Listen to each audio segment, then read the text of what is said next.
The day my father's will was read, it rained the kind of rain that soaks through shoes and crawls up your spine.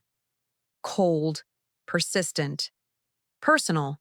I remember staring at the courthouse steps, gray stone slick with water, and thinking how fitting it was. Dad always said rain was honest. It didn't pretend to be anything else. My son Eric stood beside me under a black umbrella that was too small for both of us. He didn't offer to move closer. He hadn't in years. Inside, the air smelled like old paper and lemon cleaner. The lawyer's office was too bright, fluorescent lights humming softly like they knew something we didn't. Or maybe like they were waiting for the show.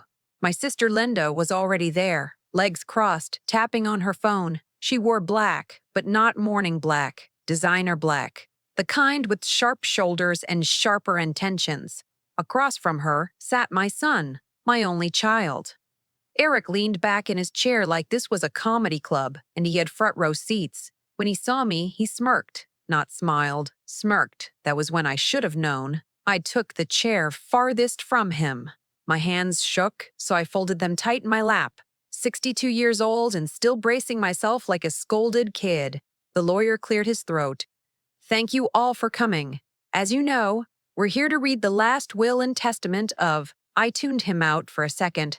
All I could see was my father's hands, big, calloused, always smelled like motor oil and cedar. He built his life with those hands, built houses, built a business, built the life everyone in that room wanted a piece of, including my son, especially my son. Eric hadn't visited Grandpa in over 5 years. Not once, not when Dad's knees gave out, not when he moved into assisted living, not even when he forgot Eric's name during the early days of the dementia. But Eric knew the estate was worth millions. He knew exactly what mattered. The lawyer began reading. There were the formalities first, burial instructions, donations, small bequests. My heart hammered harder with every line. I could feel Eric watching me, waiting. And to my daughter Linda, the lawyer said, I leave the lake house in full. Linda's lips twitched upward. She didn't even try to hide it. That lake house. I helped Dad paint it. I spent summers there with Eric when he was little. We caught bluegill off the dock. He cried the first time he got a hook stuck in his thumb. Linda never came. She was too busy, the lawyer continued.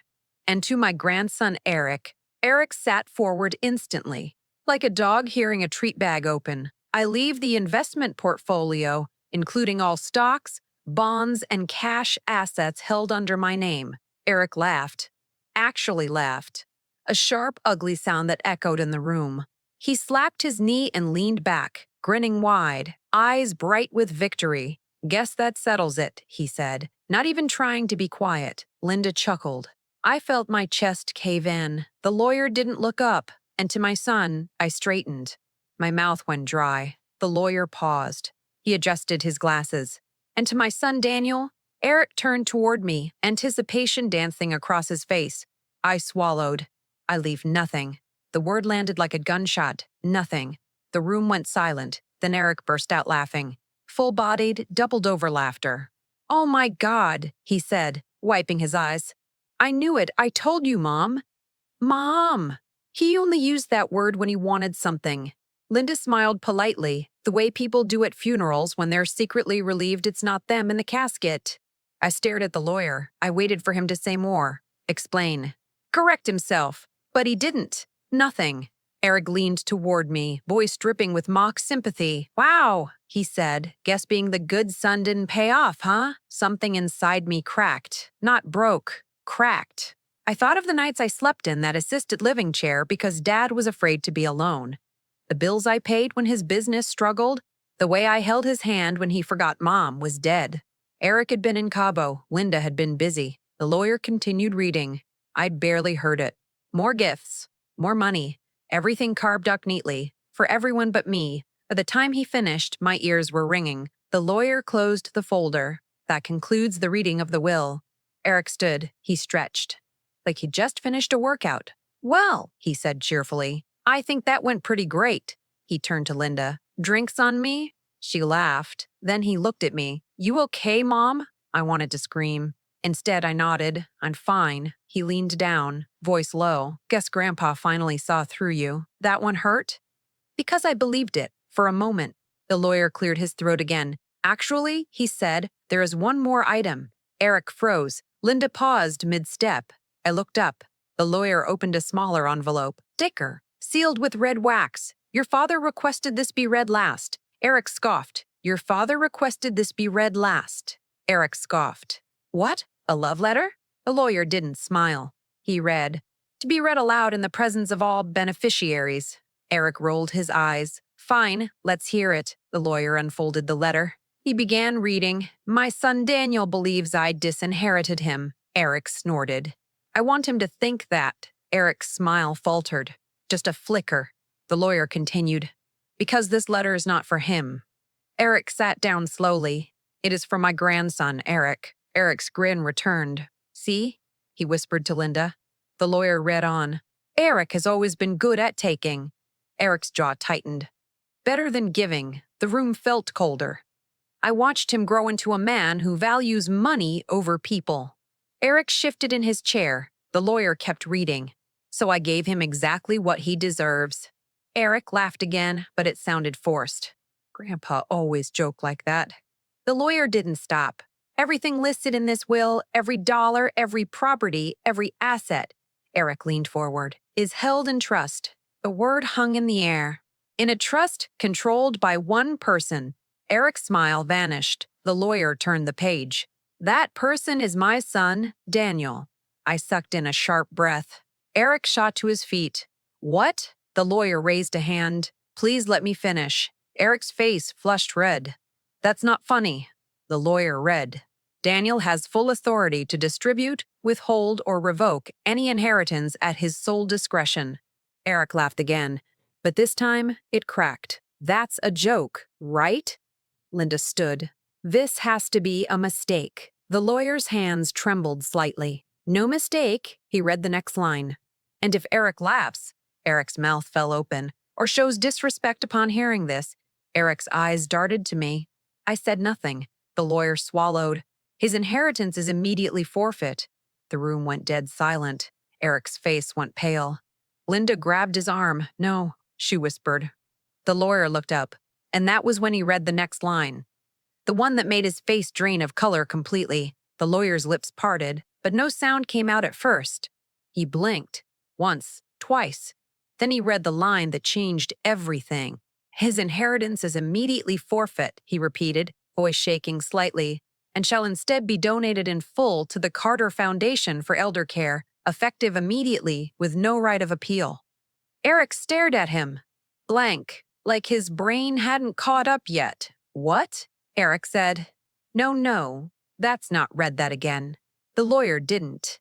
He simply lowered the page. Linda's face went white. Her manicured fingers dug into Eric's sleeve hard enough to wrinkle the fabric. That's impossible, she snapped. He wouldn't do that. He loved Eric. The lawyer looked exhausted. He did, he said quietly, which is why he tested him. Eric turned to me. Slowly, his eyes were wild now, not smug, not amused, panicked. Mom, he said, forcing a laugh, this is some kind of technical thing, right? You're not actually in control. I felt every eye in the room on me. My heart pounded so loud I could hear it in my ears. The lawyer slid another document across the table.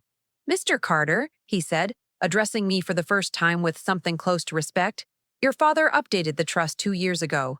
You are the sole trustee. Everything requires your authorization. Eric lunged for the paper. The lawyer pulled it back. No, he said firmly. You're not a signatory. Eric's breathing grew shallow. Mom, he said again, louder now. Say something. I stood up. My knees shook, but I stood. For the first time in years, I didn't feel small in front of my son. I felt solid. I think, I said slowly. Your grandfather knew exactly how this would go. Eric shook his head. No, you don't get to do this. You hate paperwork. You hate confrontation. You won't take my money, Linda snapped. Daniel, be reasonable. Eric is young. He laughed because he was nervous. I looked at her, really looked. You didn't even visit him, I said. Either of you. Eric stepped closer. His voice dropped. You wouldn't actually ruin my life over a joke. I met his eyes. Your grandfather didn't. The lawyer cleared his throat. There's more, he said quietly. Eric froze. The lawyer picked the letter back up. This portion is addressed to you, Eric. Eric swallowed. Read it, he demanded. The lawyer nodded. Eric, he read, if you are hearing this and your inheritance has been revoked, it means you failed a very simple test. Eric's fists clenched. I wanted to know who you'd be if you thought your father lost everything. Eric's eyes flicked to me. I wanted to see if you'd show compassion. Silence. I wanted to see if you'd stand by him. Eric's jaw trembled. And if instead you laughed, Eric's breathing hitched. Then you are not the man I hoped you'd become, Linda whispered. Stop. The lawyer continued anyway. You will not receive a second chance, Eric exploded. This is insane, he shouted. You can't let this happen, Mom. I felt something strange then. Peace. I already have, I said.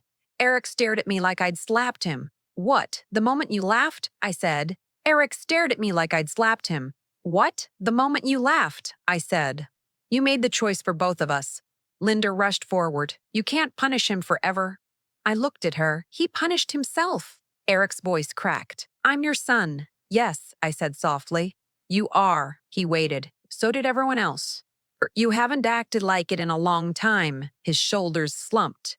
For the first time, I saw the little boy who used to fall asleep on my chest during thunderstorms. It almost broke me. Almost. The lawyer gathered his papers.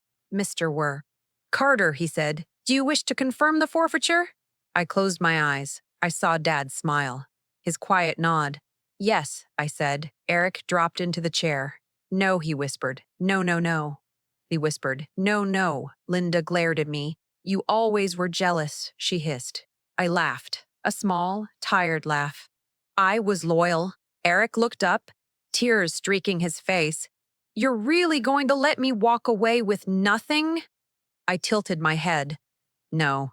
He looked hopeful. I'm going to let you walk away knowing why. The lawyer stood. This meeting is concluded. Eric didn't move. Neither did Linda. I grabbed my coat. At the door, Eric called out, Mom. I paused. He stood, shoulders shaking. I messed up. I nodded. Yes. Is there? Anyway, I thought for a long moment. Then I said, Use there. Anyway, I thought for a long moment. Then I said, You can start by apologizing to the people you treat like furniture. He opened his mouth. Closed it. I walked out. The rain had stopped. Weeks later, I sat on my porch sipping coffee. The Carter Foundation sent a thank you letter. They were opening a new wing. In Dad's name, Eric tried calling. I let it go to voicemail. Not forever. Just long enough. Because revenge isn't loud. It's quiet. It's knowing you didn't become bitter. It's knowing you finally chose yourself. And for the first time in my life, I felt rich.